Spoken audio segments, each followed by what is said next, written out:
I tell you what, these cooler days that we're having have been such a delight. However, cooler weather makes me think about the future and about weather conditions and about winter. And so today, I'm going to take advantage of this nice weather, do some foraging for some food that is medicine. Because before you know it, cold and flu season is going to be here, and I want to be prepared. Hey friends, doing something a little unusual for me today. I think I need a bigger basket. That's better. Today we are harvesting elderberries. Learning to forage is such an important thing to do. You know, there are things in nature that God has given us, many times in abundance, that are right there and we didn't even know. Yes, elderberries can be considered poisonous, especially if you don't know what you're looking for. So I will show you some of those weeds that people think are elderberries that aren't in just a bit. But for now, I'm going to gather up all these beautiful clusters of elderberries. I know they're ready because they are dark purple. I actually was really afraid that I would have missed my window and that they had dried up. This is a wild elderberry, so the berries are going to be a little smaller than the ones that you might grow in your own home. And I want to take these back to the house so that we can make some things that will keep us healthy this winter by taking just a little bit of time and effort on this beautiful day. Did you know that elderberries are extremely high in vitamin C? Really didn't realize there was so many down here. I may have to get an even bigger basket. I have some ideas. We might have more than one project to work on together, friends. This is exciting. I have not harvested elderberries in several years. This is kind of my secret little spot where I like to go. And I haven't been able to get a crop like this in quite some time. So this is super exciting. I just love spending time in nature on beautiful days, don't you? I can hear a little breeze. I can hear the water running from the creek down below. Don't worry, I won't take them all. I'll leave some for nature too. We've got ourselves a nice basket. Okay, so just up the trail a little bit, there is this weed that has a similar type of canopy. It's called pokeberry, or at least that's what we call it around here. And it also has little berries, but you'll notice some differences between the plant we just saw. These hang down in clusters like a, I don't know how to explain, like straight down. Here we go. So your elderberries, you know, we've got your green leaves, and they are clusters, but they will, when they bloom in the spring, they'll bloom up and then they start to kind of go down and they'll fan out while these clusters kind of all stay in that bunch. They also start out green like these do and become a dark purple. So it can be very, very deceiving, but another very good indicator is you notice that these stems are pink, a very vibrant, beautiful pink. Now, these don't have to be a wasted weed. You absolutely can take them and use them for dyes. The natives did this in our area for a long time. But they're not edible when elderberries actually are. You just have to know how to use them. So there's the difference between the most common in my area of knowing the difference between the real deal and the look-alike. Did you know September is National Preparedness Month? I'm part of a collaboration called 30 Days of Preparedness. I'm so excited to be a part of this. I have so many wonderful things that I want to share with you, and I have so many things I know I'm going to learn from everyone else involved. Thank you to Michelle and JJ over at Big Valley Living for hosting this year. She has worked really hard. On their channel, you can find the playlist because they've come up with some awesome creators to bring you some fantastic content I know you're going to love, and I know you're going to learn something from everyone. And if that isn't enough, there's going to be a giveaway. Yes, there is. Learn more about that over at Big Valley Living, and I'll have some information about it below.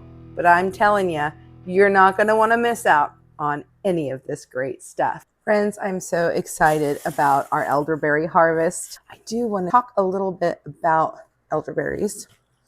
We did, when we were foraging for these, we had such a great time, and I showed you the difference between the real and the knockoff, the fake elderberries, but we didn't talk about the toxicity much of the actual elderberry. So as they grow, they will be this green color, and then they turn the kind of pink color, and then they'll get this beautiful dark black or blue.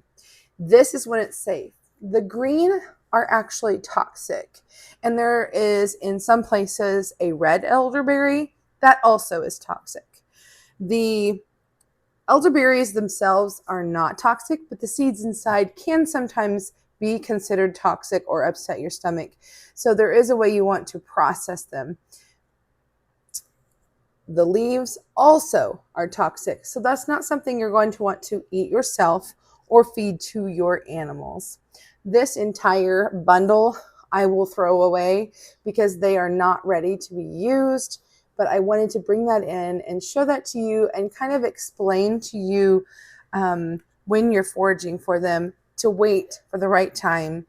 I also left any that were looking dried or dehydrated. They probably would have been okay, but personally, I wanted to choose fresh ones. Now, we're going to take our basket and we're going to go over to the sink and we're going to rinse these off. I'm making fermented honey today.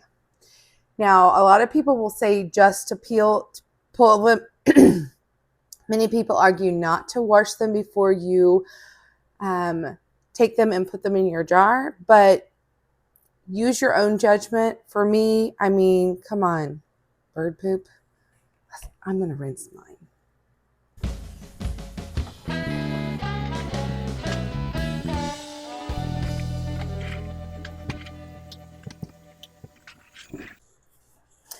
Today, I am choosing to put on some gloves because elderberries most definitely stain.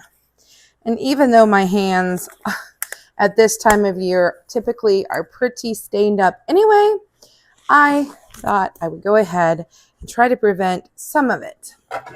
And I'm going to grab myself a blue bowl so it doesn't matter. A little trick when working with fresh berries is to take a fork and you can actually just go through and pull the berries off.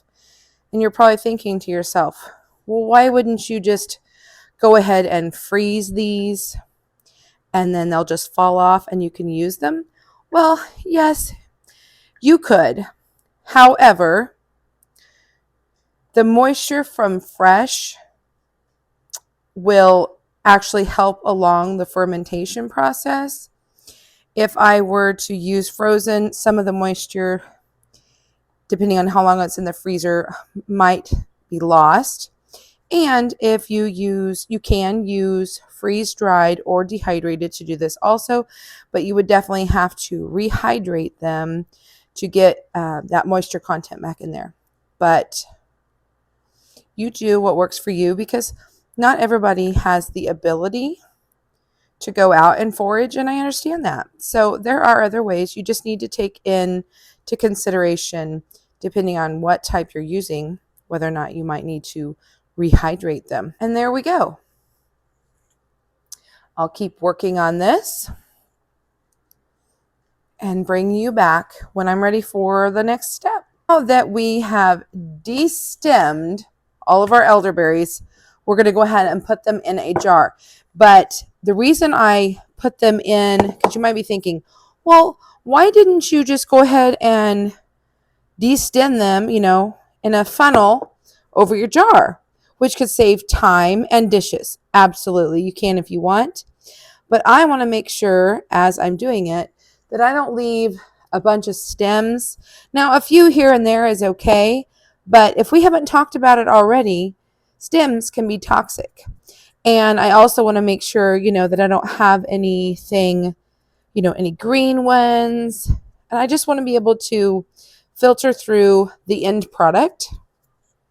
But whatever works for you is great. I have an old pickle jar here. You can absolutely use a canning jar, of course, but for me, I like to use my non-canning jars, my recycled jars for projects like this. Take 2. We need plenty of room for the honey to get around there, so I do not want to pack it in this pint-sized jar. So we're going to go ahead and put it in a quart-sized jar. And a little tip for you, that when if you choose to stir this, which some people like to do this. Some people like to come in every day or two and give it a good stir, or even once a day or whatever. Everybody does things just a little bit differently, and that's fine. Just don't use metal, because metal and fermentation just don't go well together. Now, you can go to the store and buy raw honey, but if you're like me, and you can find a source of local honey, the benefits are going to be even better for you. So into a jar with plenty of room, we're going to open up our honey. Ooh, it smells so good. It smells so good. And we're going to pour that right on in there. And I'm going to go ahead and use the entire jar of this because I want to make sure I have plenty of honey. I'm even going to go up in here.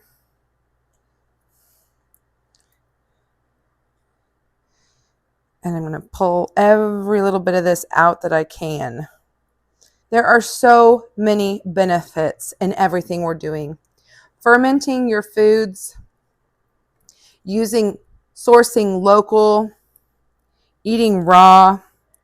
These are all great things to do for your health. And I'm just going to go ahead and reach down in here and make sure all this is getting covered. And yes, I'm making a mess. It's okay. It's okay. Pause for just a moment. And I'm going to tell you about another skill that is very important to have, especially if we're preparing for the unknown, right? So in addition to knowing how to forage, you should also know how to barter. The local honey that I use today, I did not pay for out of pocket. I actually traded this honey for a gallon of milk. So it just took my effort and his effort, and we both found something that we both were interested in having. And so we were able to, at really no cost, trade the value of our products together to make something for each household. That is something that I really encourage you to look into and understand. And when you are stocking and preparing, I mean, even this syrup, after I'm done making this product, could still be something that could be bartered in the future. So after just a little time has elapsed, I've noticed that the honey, can you see that? There we go. The honey has separated and we have more honey that was necessary. So since I had already picked some others and I hadn't actually stuck them in the freezer, I went ahead and picked off maybe half as much more. And we're going to add this to this just to make sure that, we might as well do it while we have the space in the jar. Once, maybe twice a day, okay, you'll have the lid on nice and tight, okay? And then you can flip it over and watch here at the top. And the air bubbles will come up. Bloop, bloop, bloop, bloop, bloop, bloop. You see that? Bloop, bloop, bloop.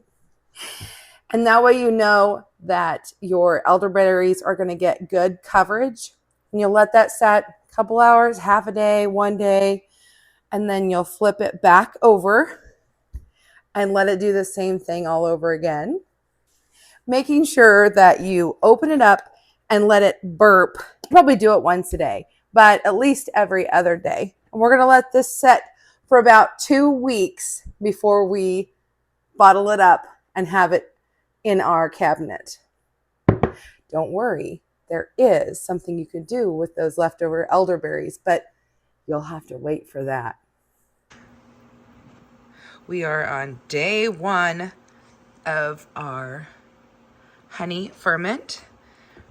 So let's go ahead and see if I can, well, I need to give it a burp.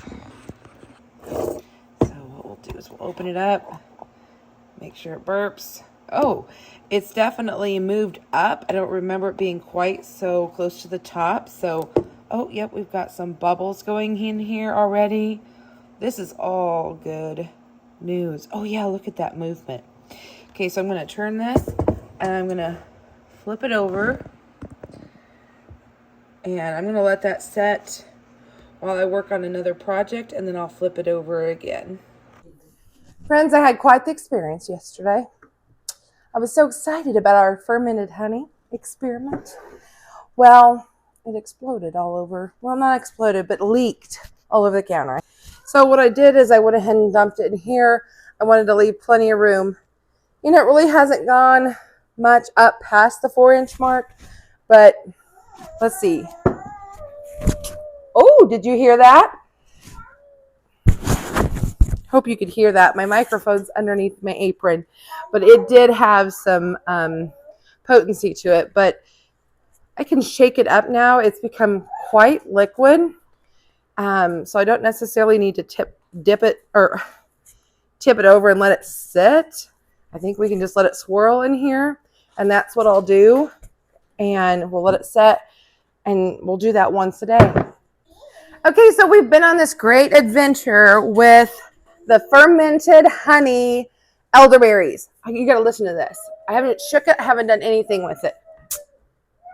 Fizz, fizz. So we'll give it one last shake. We're going to open it up. Oh, it smells good. It definitely smells fermented. But it has been over 2 weeks, so it's time to bottle this up to have it for this winter to stay nice and healthy. It's very important to be prepared with medicinal things along with food and other things too. So all I'm going to do is strain out the elderberries from the honey. And I want you to take note. Look how liquid this is now. I think we're going to stop for just a second because I am not going to get rid of these elderberries. For now, I'm just going to stick them into a bowl.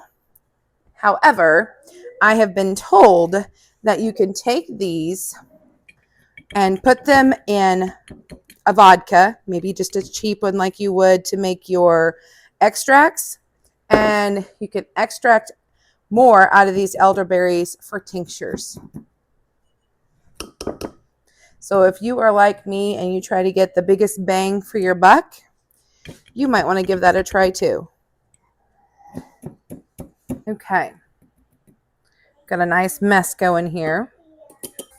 For long-term storage, I would suggest that you go ahead and put this in a container that is not see-through, kind of like my vanilla. But I wanted to get this video done, and I wanted to share it with all of you. I think we should do a taste test and see what it's like. Ooh. Now that's the kind of medicine I don't mind to eat. I wanted to thank you for being here with me. I appreciate each and every one of you. And don't forget that this is part of a collaboration, and you're going to want to check out what all the other videos had to offer. Bye for now.